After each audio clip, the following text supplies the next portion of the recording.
Bueno, continuamos con la clase de asma, con el aprendizaje sobre esta patología y vamos a hablar ahora sobre la clasificación del asma enfermedad. Existen dos formas de clasificar el asma enfermedad, una con respecto a la severidad y hablamos del grado de severidad cuando es importante establecer la necesidad de terapéutica que será instaurada y se realiza cuando el paciente está sin tratamiento.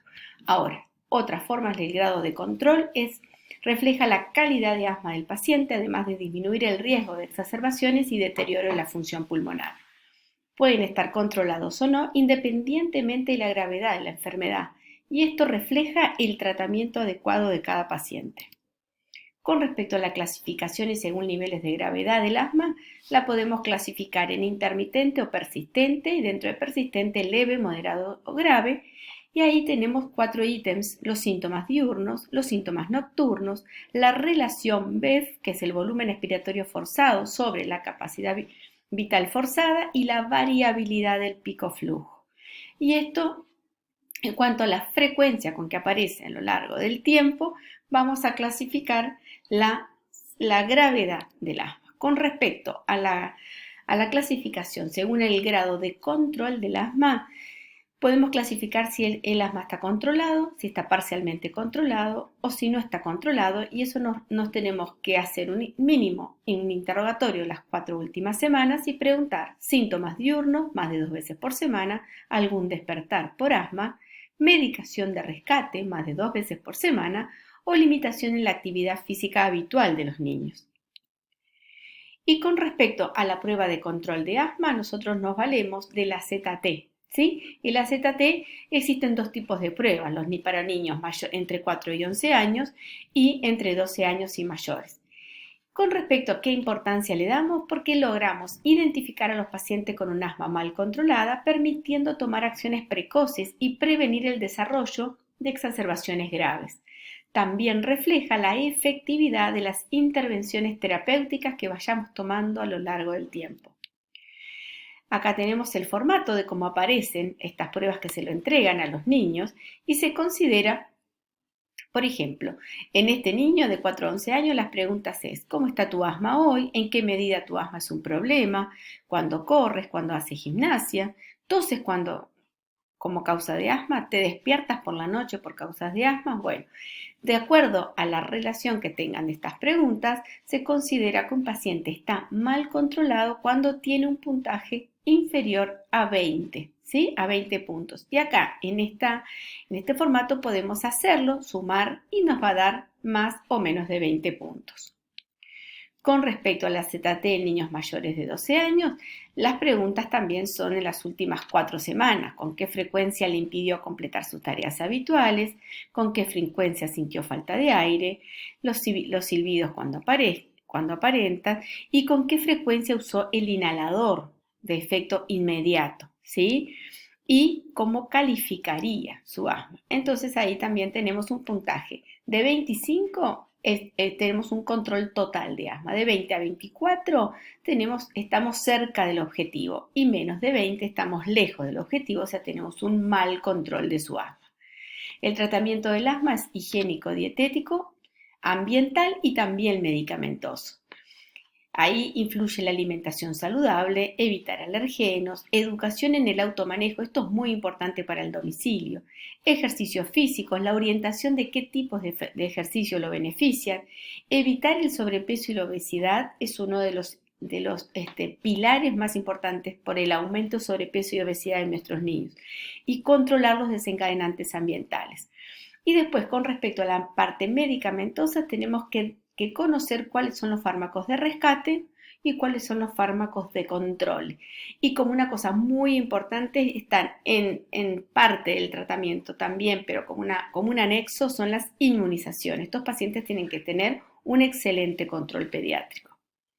Con respecto al tratamiento no farmacológico, es muy importante saber que el control ambiental disminuye los estímulos proinflamatorios: el tabaco, la mascota, los hongos, la polución, el polvo, la humedad. Con respecto al tabaquismo, ¿qué tenemos que conocer? Es el humo de segunda mano. ¿Y qué es el humo de segunda mano? Es el humo exhalado por un fumador o el humo de tabaco del ambiente, el que proviene del extremo encendido de un cigarrillo o de una pipa.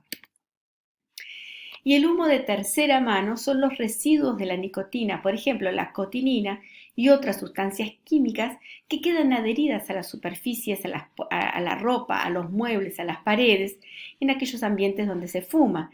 Saber que no se elimina cuando se ventila las habitaciones, cuando el paciente se baña o cuando se cambia de ropa. O sea que es muy importante evitar el humo de tercera mano y representa un posible riesgo de salud para las personas que no fuman, pero especialmente en niños y adolescentes.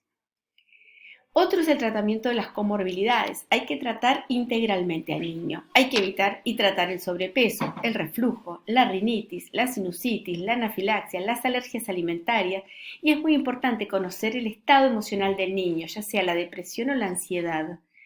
La alimentación saludable es muy importante conocerla, hacerle un recordatorio de cuáles son los alimentos que son de mayor valor calórico, y sobre todo conocer toda la familia cuáles son las alimentaciones saludables del cual el pediatra está acorde, el cual habló con la madre, con respecto a cuáles son las necesidades en los diferentes grupos etarios de pacientes asmáticos. Uno de los puntos muy importantes es educar para el automanejo y el control.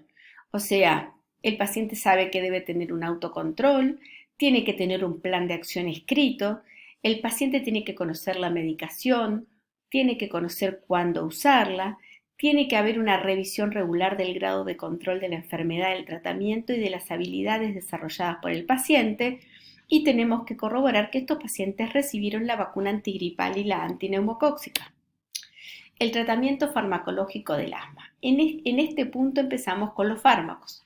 El beta-2 agonista de acción rápida, el salbutamol, es el fármaco de elección para la crisis y el alivio de síntomas.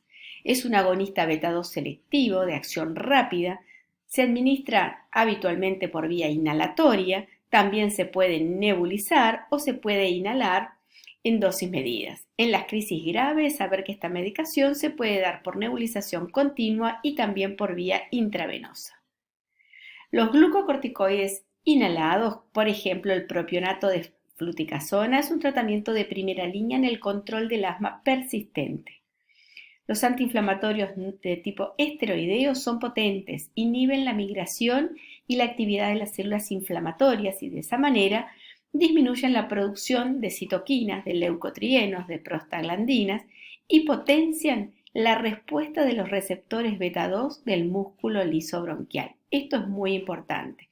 Mejoran los parámetros clínicos, funcionales y de inflamación, logrando una mejor calidad de vida, reducen el riesgo de exacerbaciones y de hospitalizaciones y tiene un nivel de evidencia A, o sea que es muy fuerte. Con respecto a las reacciones adversas de los corticoides inhalados, pueden ser locales, la irritación nasal, la quemazón, la faringitis. Endócrinas y metabólicas también puede existir con disminución de la velocidad del crecimiento, una disminución de la densidad mineral ósea, puede dar tos, puede dar rinitis y sinusitis la medicación, puede dar a nivel neuromuscular fracturas, mialgias, artralgias, náuseas, dolor abdominal, puede dar rash, puede dar prurito y puede dar también a nivel oftalmológico en dosis aumentadas glaucoma y cataratas. Con respecto a otros fármacos que se utilizan en el asma, los antileucotrienos, con los nombres Montelukast y Zafirlukast, son tratamientos controladores de asma, se administran por vía oral, son derivados del metabolismo del ácido araquidónico y son potentes mediadores de la inflamación en el asma. Son antagonistas selectivos de los receptores cistenil-leucotrienos de tipo 1 y reducen los síntomas, mejoran la función pulmonar, disminuyen los requerimientos de salbutamol y la frecuencia y severidad de crisis. Y un dato importante, disminuyen la respuesta precoz y tardía a la broncoconstricción secundaria por ejercicio. Los antileucotrienos tienen una eficacia en los menores de 5 años con una evidencia actual limitada y contradictoria.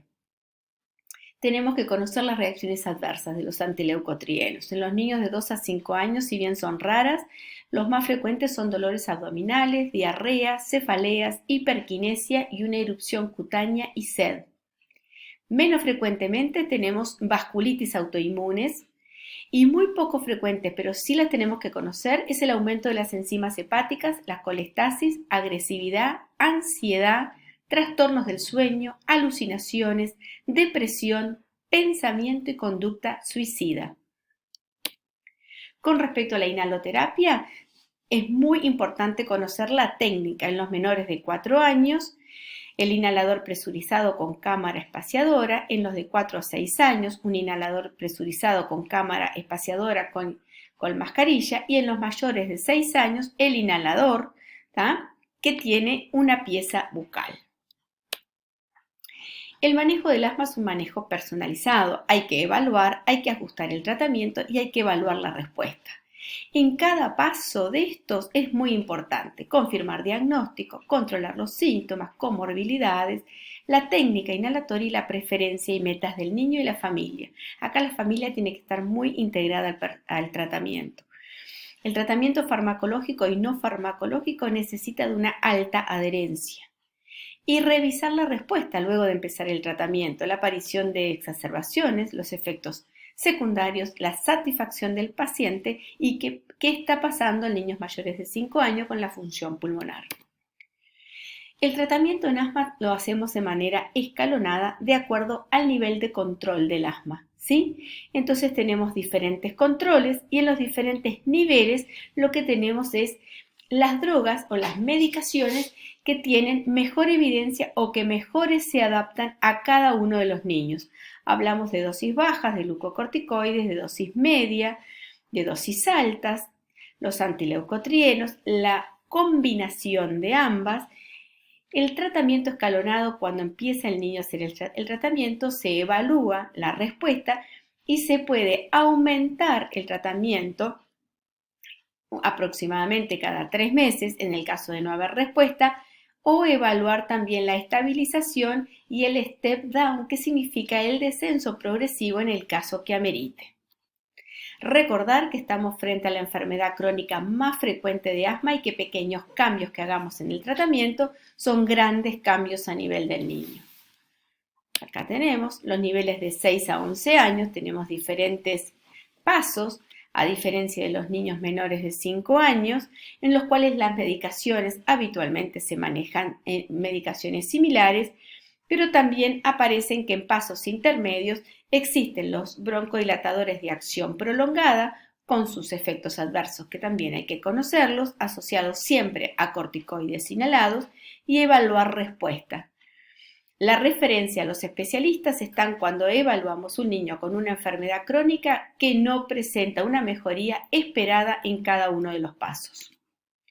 Con respecto a los adolescentes mayores de 12 años, en este caso tenemos desde el año 2020, en los pasos más inferiores, paso 1 y 2, lo que significa el tratamiento inteligente con el formoterol, que es un broncodilatador de acción prolongada que tiene una acción corta y una acción larga, en pacientes desde el paso 1. Pero para esto necesitamos conocer la historia, conocer la adherencia y conocer la manipulación de la inhaloterapia, ya que son polvos secos. ¿Qué tenemos que saber del asma? El asma es una enfermedad crónica, la más frecuente de los niños, y aunque no tiene cura porque tiene un perfil genético que no lo podemos manipular, puede tener un control en el 100% de los casos, una excelente calidad de vida, pudiendo desarrollar el niño desde el punto de vista educativo y educación física dentro de los valores esperados para su edad. Muchísimas gracias.